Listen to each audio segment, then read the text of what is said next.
पीढ़ी हमारे किसान अलग अलग स्पीसीज की अलग अलग वैरायटी इनको सहेज कर रखते गए और उसको विकास करते रहे। किसान की विरासत, धरती के वनस्पति संसाधन, एक अधिकार जिसका दुनिया भर के देश करते हैं सम्मान।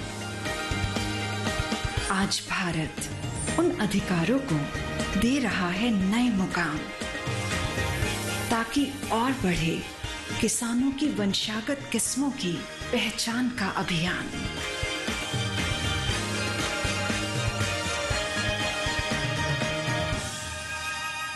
नमस्कार, आप देख रहे हैं दूरदर्शन किसान। कार्यक्रम कृषि दर्शन में आप सभी का स्वागत है। मैं हूं आपके साथ मोनालिसा।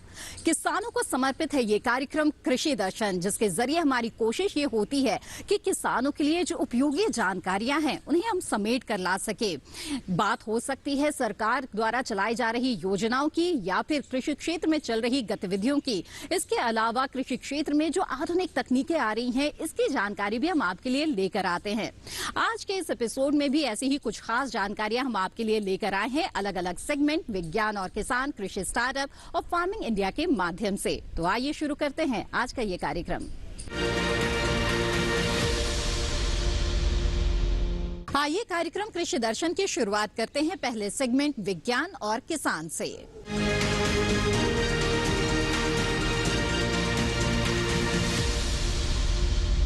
दिल्ली स्थित कृषि भवन में छोटे और बड़े किसानों के लिए खेती में उपयोग में आने वाले मशीनों की उपलब्धता पर एक समीक्षा बैठक आयोजित की गई। आइए देखते हैं इस पर एक रिपोर्ट।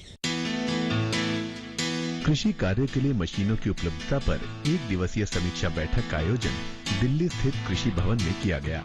इस अवसर पर केंद्रीय कृषि एवं किसान कल्याण राज्य मंत्री शोभा करानदलाजे, कृषि सचिव मनोज आहूजा, कृषि मंत्रालय के संयुक्त सचिव एस रुक्मणी, कृषि मंत्रालय के अपर आयुक्त विजय कुमार काले, राष्ट्रीय आर्थिक अनुसंधान परिषद के प्रोफेसर डॉक्टर बोरनाली भंडारी एवं अन्य गणमान्य लोग उपस्थित थे।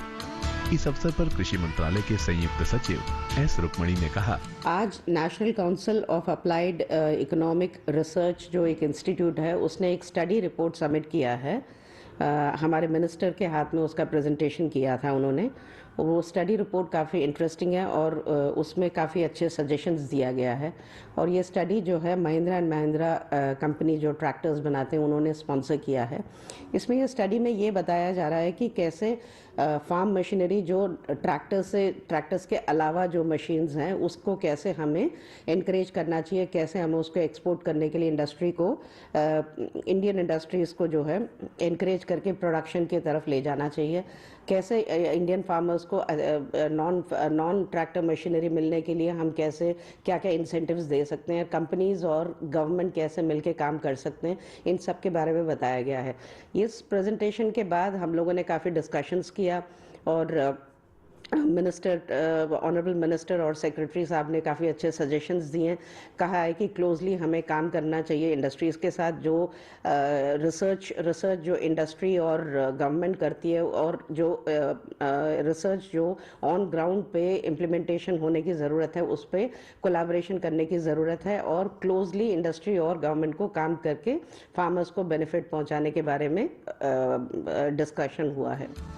इस अवसर पर कृषि मंत्रालय के अपर आयुक्त विजय कुमार काले ने कहा, आज कृषि मंत्रालय द्वारा ऑनरेबल एमओएस के द्वारा जो एनसीएआर ने जो स्टडी किया, स्पेसिफिकली एक वाइट पेपर उन्होंने पेश किया है, जिसके स्पेसिफिकली कि हमारी जो ग्लोबल पर्सपेक्टिव में हमारा एग्रीकल्चर इंडस्ट्री कैसी है, किस तरह के हम लोगों को और आगे कदम बढ़ाने पड़ेंगे कि ताकि हमारी जो एग्रीकल्चर इंडस्ट्री है, एग्रीकल्चर मशीनरी इंडस्ट्री है, और वो ग्लोबली किस तरह से फ्लरिश हो जाए और किस तरह से हम एक्सपोर्ट और हमारी जो लोकल जो हमारी खपत है, लोकल जो हमारी यूटिलाइजेशन है मशीनरी की और बढ़ जाए। क्योंकि हमारे देश में आज ट्रैक्टराइजेशन बहुत है मगर एग्रीकल्चर मशीनरी का यूटिलाइजेशन आज भी बहुत कम स्तर पर है। तो किस तरह से हम लोग एग्रीकल्चर मशीनरी को बढ़ावा दे सकते हैं, इस तरह से एक जो है दिशा निर्देश के रूप में ये जो एक स्टडी एनसीआर ने किया है, मैं उनको बधाई देना चाहता हूँ। और हम लोग उस स्टडी को फिर से हम लोग स्टडी करेंगे और किस तरह से हम लोगों को इसको पॉलिसी इंटरवेंशन में ला सकते हैं, इस दिशा में हम कार्य करेंगे। इस अवसर पर राष्ट्रीय आर्थिक अनुसंधान परिषद के प्रोफेसर डॉक्टर बोरनाली भंडारी ने कहा, हमारे जो फार्मर्स हैं, जो ज़्यादातर स्मॉल एंड मीडियम फार्मर्स हैं, वो कैसे बेनिफिट कर सकते हैं, वो कितना मशीनरी यूज़ कर सकते हैं जो उनके फार्म साइज़ के लिए ठीक हो, और उसके यूज़ करके कैसे अपना प्रोडक्टिविटी बढ़ा सकते हैं। तो हम उसी के लिए उन्हीं के बात कर रहे थे। और मिनिस्टर साहब मैडम मिनिस्टर ने जैसे कहा कि हमें वैसे ही जो ट्रीज प्रोड्यूस करना है जो small and medium farmers use कर सके, दैट इज द गोल। तो उसके लिए हमें क्या क्या करना है, हम उसी विषय में आज बात कर रहे थे। इस अवसर पर मनोज चुग ने कहा, आज के उद्देश्य ये है कि हम भारत सरकार के साथ मिलकर पूरी कोशिश करना चाहते हैं कि हम global power house farm machinery में कैसे बन सकते हैं। जैसे आप लोग सब जानते हैं, ट्रैक्टर्स में तो हम सर्वोत्तम हैं दुनिया में, लेकिन फार्म मशीनरी में गुंजाइश है। और मैं भारत सरकार का और मंत्रालय का बहुत बहुत धन्यवाद करना चाहता हूं कि उन्होंने पहल दिखाई और कहा कि आप आइए और हमें बताइए कि भारत सरकार, इंडस्ट्री, अकेडमिया सब मिलके भारत को फार्म मशीनरी में नंबर 1 कैसे बना सकते हैं। और मैं बहुत बहुत आभारी हूँ NCAER का, जिन्होंने बहुत मेहनत करके एक बहुत अच्छी रिपोर्ट निकाली है। और मुझे पूरी उम्मीद है कि सरकार के साथ मिलकर इंडस्ट्री, अकेडमिया, हम सब अपने देश को आत्मनिर्भरता की तरफ फार्म मशीनरी में आगे ले जाएंगे।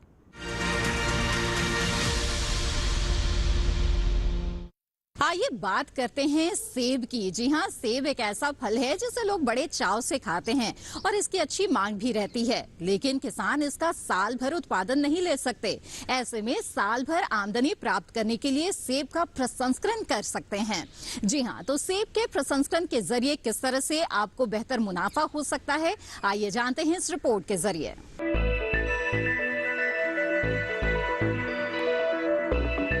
भारत में हर साल करीब 20 लाख टन सेब की पैदावार होती है। सेब पोषक तत्वों से भरपूर है। इसमें आयरन, कैल्शियम और मैग्नीशियम जैसे खनिज पाए जाते हैं। सेब का प्रसंस्करण करके कई तरह के उत्पाद बनाए जा सकते हैं, जैसे कि जूस, स्लाइस, मुरब्बा या फिर सॉस। प्रसंस्करण से किसानों को भी फायदा है। वो अच्छे सेब छांटकर बाजार में ऊंची कीमतों में बेच सकते हैं और हल्की क्वालिटी वाले या छोटे आकार के सेबों को प्रसंस्करण के लिए भेजा जा सकता है। भारत में जितना भी सेब का उत्पादन होता है, उसमें से लगभग 75% अकेले जम्मू और कश्मीर में होता है। हिमाचल प्रदेश में भी 20-22% उत्पादन हो रहा है। इसके बावजूद हिमाचल को ही सेब का कटोरा कहा जाता है। इसकी वजह यह है कि यहाँ साल में 9 महीने कोई न कोई फल लगा ही रहता है और उसमें 80 से 90% सेब ही होता है। सेब प्रसंस्करण के लिए हिमाचल के सोलन जिले में बाकायदा एक प्लांट लगा है, जिसका नाम HPMC फल प्रसंस्करण प्लांट है। इस प्लांट की क्षमता 20,000 टन सेब के प्रसंस्करण की है। हालांकि अधिक उत्पादन की वजह से राज्य में 1 लाख टन सेब प्रसंस्करण के लिए उपलब्ध रहते हैं। इसका मतलब हुआ कि बाकी 80,000 टन सेब बाजार में चला जाता है, जिससे भाव गिर जाता है और सेब के किसानों को नुकसान उठाना पड़ता है। HPMC फल प्रसंस्करण प्लांट में सेब का जूस तैयार होता है। प्रसंस्करण के लिए सबसे पहले सेब को बेल्ट पर रखते हैं या महिलाएं खराब सेबों को निकाल रही हैं। इसके बाद इन्हें धोते हैं और दोबारा बेल्ट पर भेजते हैं। यहाँ भी इनकी छटाई का काम हो रहा है, यानी अच्छे फल ही प्रोसेसिंग के लिए भेजे जाएंगे। प्रसंस्करण मशीन में इसे क्रश किया जाता है, गुदा अलग इकट्ठा हो जाता है और रस इन कड़ाहों में जमा किया जाता है। यहाँ इसे 80 डिग्री तापमान पर गर्म किया जाता है। इसके बाद इसे छाना जाएगा और कंसंट्रेट किया जाएगा। इस तरह इस प्लांट में रोजाना 1 लाख लीटर जूस तैयार हो जाता है। अब इस जूस को फ्रीजर में रखा जाएगा और इसकी टेट्रा पैकिंग होगी। इन पीले डब्बों में भरकर इसे जरूरत के हिसाब से अलग अलग राज्यों में भेजा जाएगा और वहां से बाजार के रास्ते हम तक पहुंचेगा। प्रसंस्करण की प्रक्रिया के दौरान पहले सेबों की क्वालिटी चेक की जाती है और बाद में जूस बनने के बाद भी क्वालिटी को चेक किया जाता है। इस तरह ग्राहकों तक शुद्ध जूस पहुंच पाता है। सेब में चूंकि आयरन काफी मात्रा में पाया जाता है, इसलिए इसके जूस का सेवन करने से खून की कमी दूर होती है। भारत में खास तौर से महिलाएं खून की कमी से जूझ रही हैं। उनके लिए सेब का जूस फायदेमंद रहेगा।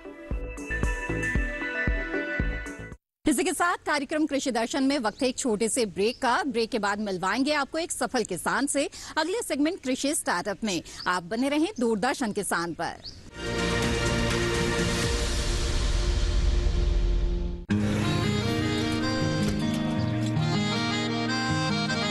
क्या बात है भाई, आजकल तो काफी खुश नजर आ रहे हो। क्यों ना हो, अब मैं ऑर्गेनिक खेती जो कर रहा हूँ ये पूरा प्राकृतिक है, ऑर्गेनिक है। इसमें हमारे खेत, हमारी फसल और हमारी जेब सब फायदे में होते हैं और इसमें लागत भी कम है। जी हाँ, आप भी ऑर्गेनिक खाद का प्रयोग करें, अपनी फसल और मिट्टी को तंदुरुस्त बनाएं और आपकी आमदनी में इजाफा करें। अधिक जानकारी के लिए किसान call centre toll free number 1800-180-1551 पर कॉल करें और लॉग ऑन करें kisan.gov.in और farmer.gov.in। कृषि और किसान कल्याण मंत्रालय द्वारा किसान हित में जारी।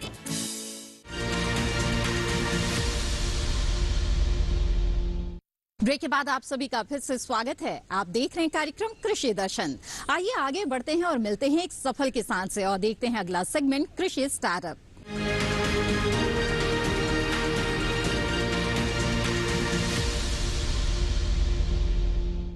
खेती किसानी के साथ साथ किसानों के पास ऐसे तमाम उपाय हैं, ऐसे वैकल्पिक उपाय हैं जिन्हें अपनाकर किसान अपनी आमदनी को काफी बढ़ा सकते हैं। जी हां, कृषि से संबद्ध क्षेत्रों में एक बेहतरीन विकल्प है मशरूम की खेती और देश के बहुत सारे किसान मशरूम की खेती के जरिए सफलता की बुलंदियों को छू रहे हैं।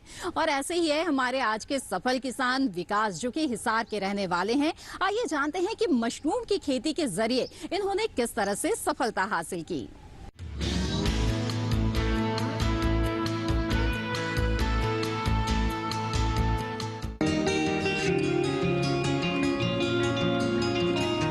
विकास नौजवान है और कुछ बेहतर करने का जज्बा रखते हैं। उन्हें खेती में बेहतर आमदनी चाहिए थी तो विचार मशरूम की खेती का आया।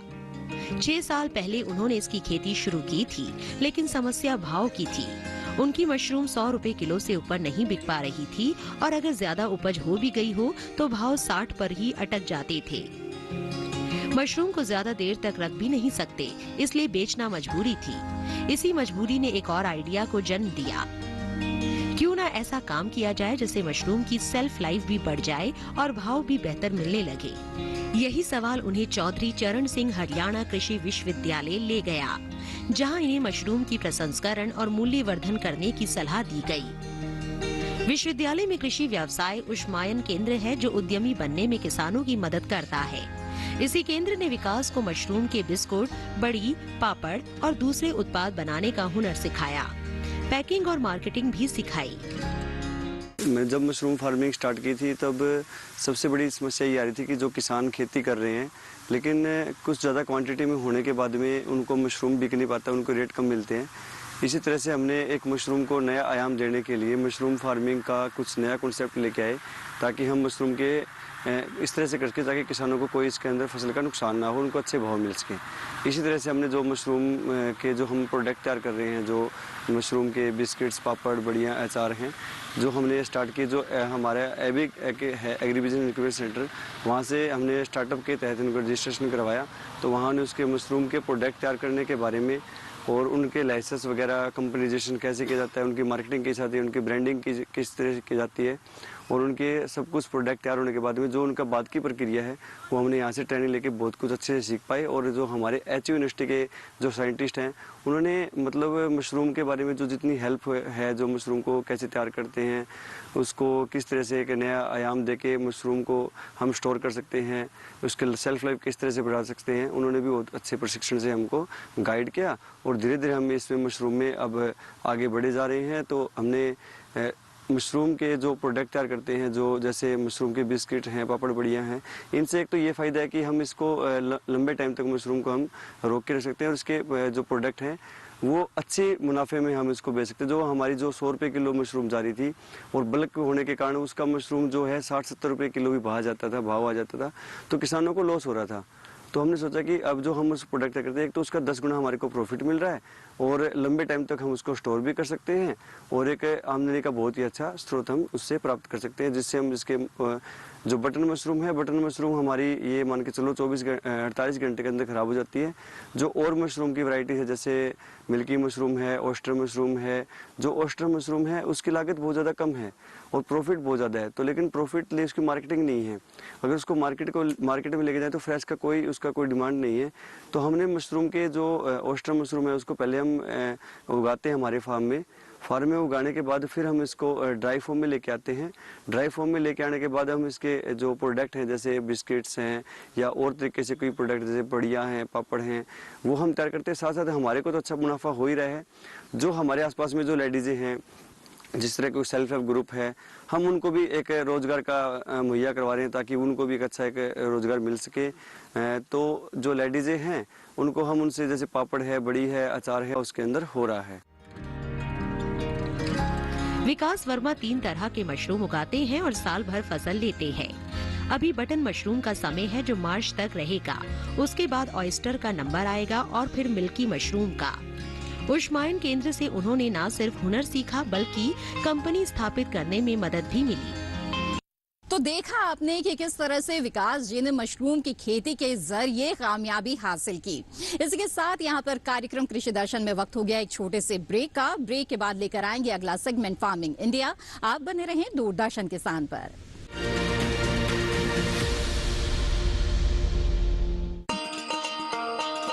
किसान भाइयों गांठ बांध लो, गांठ बांध लो, बात बहुत है काम की, समृद्धि के पैगाम की। मिट्टी के मिजाज को समझो, मिट्टी के हर राज को समझो, मिट्टी की तुम जांच कराओ, मुफ्त सॉइल हेल्थ कार्ड ले जाओ। कभी मुनासिब बीज लगाओ, सही किस्म की खाद ले आओ, जितनी जरूरी उतनी डालो, सही मात्रा खुद पहचानो, इसको अपना मंत्र बना लो, मिट्टी की सेहत को जानो। बात बहुत है काम की, कम लागत अधिक वरदान की। किसान भाइयों गांठ बांध लो, आज ही मिट्टी की जांच कराएं। राज्य सरकार के कृषि अधिकारी से संपर्क करें और मुफ्त में सॉइल हेल्थ कार्ड पाएं। कृषि और किसान कल्याण मंत्रालय द्वारा किसान हित में जारी। ब्रेक के बाद आप सभी का फिर से स्वागत है। आप देख रहे हैं कार्यक्रम कृषि दर्शन। आइए आगे बढ़ते हैं, देखते हैं सेगमेंट फार्मिंग इंडिया।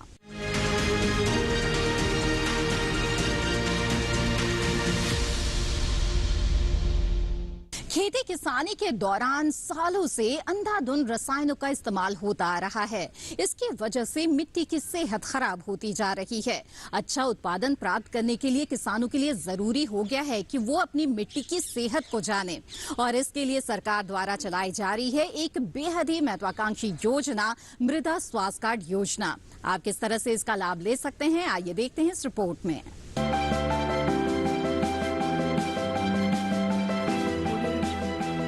मिट्टी की कमजोर सेहत का असर फसलों की पैदावार और गुणवत्ता दोनों पर पड़ रहा है। साथ ही फसल लागत भी बढ़ती जा रही है। इसी समस्या के समाधान के लिए केंद्र सरकार ने 2015 में सॉइल हेल्थ कार्ड यानी मृदा स्वास्थ्य कार्ड योजना शुरू की थी। ये वही साल था जिसे अंतर्राष्ट्रीय मृदा वर्ष के रूप में मनाया गया। एक ऐसी योजना जो खेत की मिट्टी में कमजोरियों का भी पता लगाती है और बताती है कि मिट्टी में कौन से पोषक तत्व की कमी हो रही है। ज्यादा फसलें, उर्वरकों और कीटनाशकों का अंधाधुंध और असंतुलित इस्तेमाल मिट्टी की उपजाऊ शक्ति को लगातार कमजोर कर रहा है। जानकारी की कमी से किसान खेतों में रासायनिक उर्वरकों का इस्तेमाल कर रहे हैं, भले ही उस उर्वरक की जरूरत हो या ना हो। किस खेत की मिट्टी को कौन सा तत्व चाहिए और कौन सा नहीं, ये सब जानने के लिए उसकी जांच जरूरी है। मृदा स्वास्थ्य कार्ड यही काम करता है। ये योजना पूरे देश में लागू है और मिट्टी की जांच के लिए देश भर में ही मिट्टी जांच की प्रयोगशालाएं स्थापित की गई हैं। जांच के बाद मिट्टी के गुण दोष की सूची तैयार होती है और फिर किसान को ये बताया जाता है कि उन्हें खेत में कौन सा पोषक तत्व कितनी मात्रा में डालना चाहिए। परीक्षण से ये भी पता चल जाता है कि किसान को कौन सी फसल बोनी चाहिए। अगर किसान कोई और फसल बोना चाहे तो अधिकारी फिर उस फसल के हिसाब से पोषण का सुझाव देंगे। ये योजना सभी 14 करोड़ किसानों के लिए बिल्कुल मुफ्त है। फरवरी तक के आंकड़े से पता चलता है कि 2019-20 के दौरान मध्य प्रदेश, छत्तीसगढ़, गुजरात, महाराष्ट्र, पंजाब, राजस्थान, हिमाचल प्रदेश और झारखंड के अलावा कई और राज्यों में 100 के 100% किसानों को ये योजना के तहत कवर कर लिया गया है। केरल में 90 से 95%, जबकि उत्तर प्रदेश और हरियाणा में 85 से 90% किसान इस योजना का हिस्सा हैं। अध्ययनों से पता चला है कि इस कार्ड की सलाह पर की गई खेत से लागत में 8 से 10% की बचत हुई है। इस कार्ड का एक पोर्टल बना हुआ है। किसान वहां से भी अपना कार्ड प्रिंट करवा सकते हैं। इस पोर्टल पर 21 भाषाओं में खेती के बारे में बहुत सी जानकारियां उपलब्ध हैं। किसानों के लाभ के लिए प्रशिक्षण, प्रदर्शनी और किसान मेलों का भी आयोजन किया जाता है। 2019-20 के दौरान आदर्श ग्राम विकास के नाम से एक परियोजना शुरू की गई है, जिसके तहत खेतों से मिट्टी के नमूने उठाए गए। परियोजना के तहत हर ब्लॉक से एक गांव लिया जाता है और वहां मिट्टी के नमूने जमा करके उनकी जांच होती है। इस तरह हर गांव में 1 हेक्टेयर रकबे की जमीन से नमूने लिए जाते हैं। खेती किसानी के दौरान सिंचाई की समुचित व्यवस्था करना बेहद जरूरी है, लेकिन इस क्रम में काफी ऊर्जा की खपत होती है। ऐसे में सौर ऊर्जा का इस्तेमाल किस तरह से किया जा सकता है, जानते हैं इस रिपोर्ट में, जिसमें हम आपको बताने जा रहे हैं प्रधानमंत्री कुसुम योजना के बारे में। जी हां, इस योजना के तहत आप सोलर पंप का इस्तेमाल कर सकते हैं। तो आइए जानते हैं इस योजना के बारे में।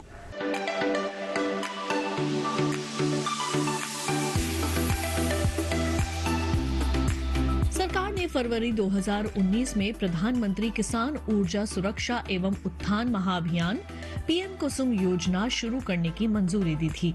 इस योजना का मकसद सौर ऊर्जा क्षमता विकसित करने में किसानों की मदद करना है। इससे किसानों को आय बढ़ने के साथ ही खेती के लिए पानी की जरूरत पूरी होगी। इसके जरिए वर्ष 2022 तक 30.8 गीगावाट बिजली उत्पादन का लक्ष्य रखा गया है। इस योजना के तहत किसानों को सब्सिडी पर सोलर पैनल मिलते हैं, जिससे वे बिजली बना सकते हैं। जरूरत भर बिजली का इस्तेमाल करके वे बाकी को बेचकर अतिरिक्त आय भी हासिल कर सकते हैं।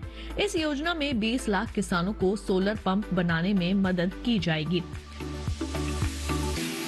15 लाख किसानों को ग्रिड से जुड़े सोलर पंप लगाने के लिए धन मुहैया कराया जाएगा। इस योजना पर सरकार ने 34,422 करोड़ रुपए खर्च करने का ऐलान किया है। पीएम कुसुम योजना के 3 घटक हैं। पहला, विकेंद्रित ग्रिड से जुड़ी 10,000 मेगावाट की क्षमता के सोलर पावर प्लांट स्थापित करना, जिसमें हर प्लांट की क्षमता 2 मेगावाट तक की होगी। दूसरा घटक 20 लाख सौर ऊर्जा चालित कृषि पंपों की स्थापना। 15 लाख किसानों के सिंचाई पंप को सोलर पंप से जोड़ना। इस योजना के जरिए बिजली और डीजल से चलने वाले सिंचाई पंप को सोलर एनर्जी से चलने वाले पंप में बदला जाएगा। सोलर पैनल से मिलने वाली बिजली का इस्तेमाल किसान पहले अपने सिंचाई के काम में करेंगे। उसके अलावा जो अतिरिक्त बिजली बचेगी उसे विद्युत बिजली वितरण कंपनी को बेचकर किसान 25 साल तक आमदनी कमा सकते हैं और प्रदूषण भी कम होगा। सोलर पैनल 25 साल तक चलेगा और इसका रखरखाव भी आसान है। इससे किसानों को हर साल 1 एकड़ पर 60,000 रुपए से 1 लाख रुपए तक की आमदनी अगले 25 साल तक हो सकती है। किसानों को अपने में सोलर पैनल स्थापित करने के लिए केवल 10% रकम का भुगतान करना होता है। केंद्र और राज्य सरकार किसानों को बैंक खाते में 60% की सब्सिडी देती है। केंद्र और राज्य की ओर से बराबर का योगदान देने का प्रावधान है और बैंक की ओर से 30% लोन का भी प्रावधान है। इस लोन को किसान अपने होने वाली आमदनी से भी आसानी से भर सकते हैं। किसानों को इस योजना का लाभ उठाने के लिए सरकारी वेबसाइट https://mnre.gov.in पर जाकर रजिस्ट्रेशन कराना होगा। इसके अलावा आधार कार्ड, प्रॉपर्टी के दस्तावेज और बैंक खाते की जानकारी भी देनी होगी।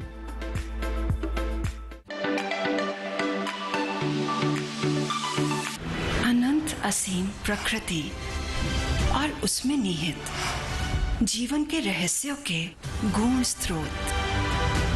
प्लांट जेनेटिक रिसोर्स अपनी बायोडायवर्सिटी के संरक्षण और संवर्धन के लिए भारत पूरी तरह संवेदनशील है। वैज्ञानिक दृष्टि और समृद्ध कृषि परंपरा के साथ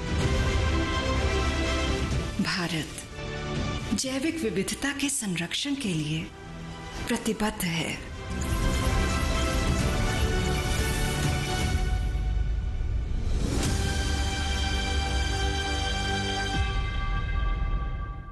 कार्यक्रम कृषि दर्शन में आज जो जानकारियां हम आपके लिए लेकर आए हैं, हमें उम्मीद है कि इससे आपको लाभ जरूर होगा।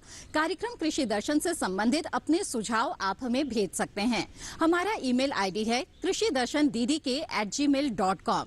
आप हमें पत्र भी लिख सकते हैं। हमारा पता है कृषि दर्शन, कमरा नंबर 58, CPC, दूरदर्शन, खेलगांव, नई दिल्ली 110049।